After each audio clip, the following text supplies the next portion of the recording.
y'all. Dan Mobley, principal at AquaTerra Outdoors, and I'm here with David and Mandy McLean, owners of the beautiful house behind us and this beautiful structure that is on our website. Been photographed a lot. One of my personal favorite projects. Part of it was working with y'all. Y'all are super fun, very open to new ideas. That's true. And it was just a really cool experience for all of us, I think, and it's been cool to keep up with y'all over the years, and thank y'all for taking time to sit down with me. Sure. Last week when we came to kind of pre-site, take a look at everything, see what we need to clean up beforehand, Mandy was talking about kind of y'all's process of building the house and living in the house, and then kind of figuring out the interior spaces before moving to the outside. What were some of the things that y'all were, ideas you chewed on, and how did you decide to what you wanted to do outside? Well, we had two little boys at the time. They were in kindergarten and third grade, I think. And they wanted as much outdoor space as they could get to play wiffle ball and throw the football and just chase each other around. And so that worked out well for us, which was, like I said, we were sort of tapped out and couldn't really afford to do much to the back, which was a blessing in disguise because we could live in the house for a while and decide what we really wanted to do. I'm glad we didn't pull the trigger and do anything. We literally just put pavers around Sure, it. we That put were the pavers cheapest around it thing so they you could could do. walk around Oh, I remember that that. was it. Yeah. That was it.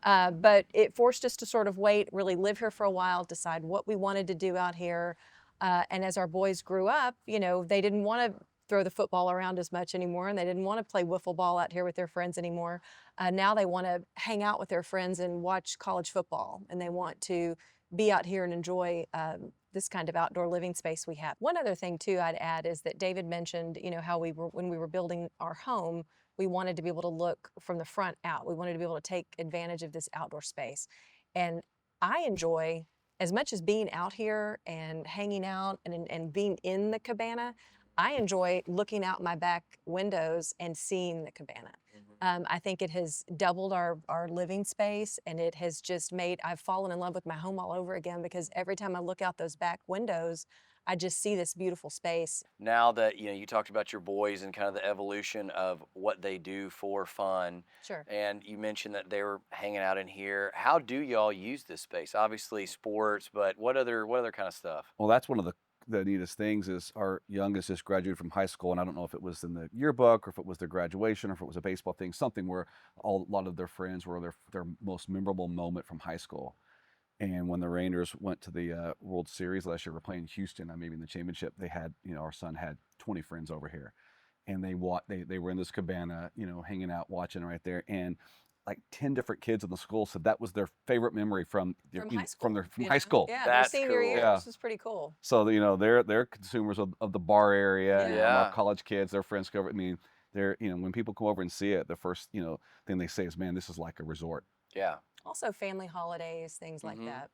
So when you've lived in the house for a little bit, you realize your needs are changing.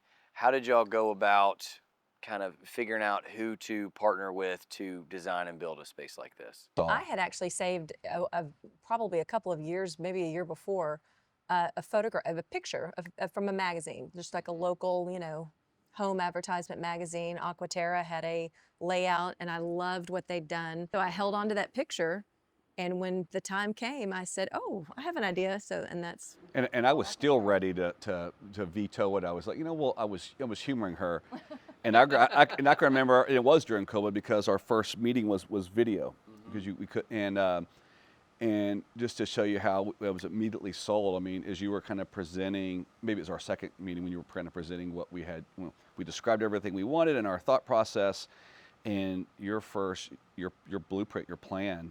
I mean, this is 97% of it. I mean, you nailed it that closely, and as you were kind of going through it, and I was taking screenshots on my iPad, and so I have the screenshots because it was like, yeah, that's amazing. So I appreciate that. That's like, as somebody that designs and builds and all of that, that's what I do this for. I love hearing that kind of stuff. Moving kind of back to the outdoor living and how all that was laid out.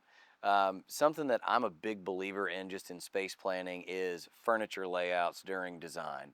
And I know that y'all have a friend that helped source the furniture out here, but just from a furnishing standpoint, what do y'all think in, how much of a role does furniture play in making a space feel awesome? Well, comfort's key. We wanted Yes. comfort. We wanted everybody to come out and sit down and, be able to lounge around and Hmm. spend time. And I felt like we accomplished that. Yeah, you definitely did. And I feel like it's almost like an elevated comfort where it's nice, but it's not stuffy and it feels very much like I want to lay down on the couch and watch football, or we want to have an event over here with a bunch of people, And I think and it works either way. that's always what we're going for in anything that we do is comfortable. We're not fussy, fancy people. We just Mhm. want comfort, casual.